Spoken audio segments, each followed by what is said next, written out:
Hi friends, அஸ்ஸலாமு அலைக்கும். Welcome to taste with us Tamil. இன்றைக்கி நம்ம என்ன ரெசிபி பார்க்க போகிறோம்னா பட்டர் முறுக்கு.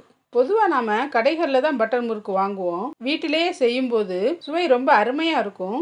ஒரு கப் மாவில் நிறைய முறுக்கும் கிடைக்கும். இனிமேல் கடையில் அதிக விலை கொடுத்து வாங்க தேவையில்லை. வாங்க வீட்டிலேயே சுவையான பட்டர் முறுக்கு எப்படி செய்யலான்னு பார்க்கலாம். நிறைய பேர் வீடியோ பார்க்குறீங்க, ஆனால் சப்ஸ்கிரைப் பண்ண மறந்துடுறீங்க ஃப்ரெண்ட்ஸ்.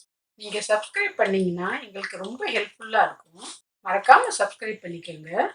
ஒரு மிக்சிங் பவுலில் ஒரு கப் அரிசி மாவு கடையில் வாங்கின கொழுக்கட்டை மாவு, இடியாப்ப மாவு இருந்தாலும் பரவாயில்ல, வீட்டில் அரைச்ச மாவாக இருந்தாலும் பரவாயில்ல.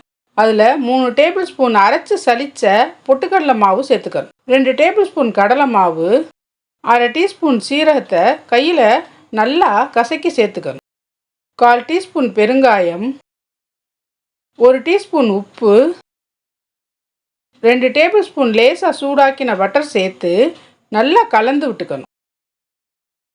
மாவில் கொஞ்சம் கொஞ்சமாக தண்ணி சேர்த்து மாவு ரொம்ப கெட்டியாகவும் இல்லாமல் ரொம்ப தளர்வாகவும் இல்லாமல் பிசைஞ்சு எடுத்துக்கணும். மாவு கெட்டியாக இருந்தால் முறுக்கு பிழியும் பொழுது ரொம்ப கஷ்டமாகவும் இருக்கும், முறுக்கு ஹார்டாகவும் இருக்கும். மாவு தளர்வாக இருந்தால் முறுக்கு எண்ணெய் குடிக்கும். அதனால மாவை பக்குவமாக பிசைஞ்சு எடுத்துக்கணும். பிசைஞ்ச மாவை எண்ணெய் தடவி ஸ்டார் வச்சு சேர்த்த முறுக்கு உலக்கில் சேர்த்து ரெடி பண்ணி வச்சுக்கணும். ஒரு கடாயில் எண்ணெய் சேர்த்து எண்ணெய் சூடானதும் முறுக்கை பிழிஞ்சு விடணும்.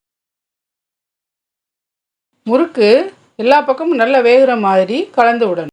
எண்ணெயோட சலசலப்பு அடங்கினதும் முறுக்கை எண்ணெய் வடிச்சு எடுத்தா சுவையான பட்டர் முறுக்கு ரெடி. இந்த ரெசிபியை கண்டிப்பா ட்ரை பண்ணி பாருங்க. ரெசிபி பிடிச்சிருந்தா லைக் பண்ணுங்க, ஷேர் பண்ணுங்க, கமெண்ட் பண்ணுங்க. டேஸ்ட் வித் அஸ் தமிழை சப்ஸ்கிரைப் பண்ணிக்கோங்க. தேங்க்யூ.